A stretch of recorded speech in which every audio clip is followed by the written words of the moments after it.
Akiaria ari mwena wa Rarieda kaunti ya Siaya, Governor wa kaunti no James Orengo augete ndekwenda gũtaranĩrio na atongoria arĩa mahenagĩrĩria arũmĩrĩri ao meyahũranie na thirikari ni ũndũ wa ũtiganu wa ũteti. Vile Orengo alichukua Biblia kusema ya kwamba nitalinda katiba ya Kenya, ni vile Rais Ruto pia alichukua katiba kusema atakuwa rais wa Kenya.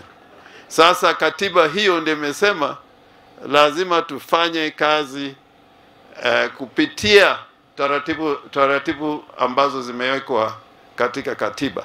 Orengo augete ndekũigua thoni kũnyitanĩra na President William Ruto gũkinyanĩria tabarĩra itiganĩte cia ũthii wa na mbere iria gĩcigo gĩkĩ kĩrabatara kuma kũrĩ thirikari nene. Sisi kama serikali ya Siaya County tuko na haki na tuko tayari kufanya kazi na serikali kuu. Icigo nyingĩ kũringana na Orengo citigĩtwo na thutha ni ũndũ wa kũgayũkanio nĩ ũteti na rita rĩrĩ eranĩire kũrũmĩrĩra mwerekera ngũrani. Hatutaki kuleta siasa kwa mambo ya maendeleo.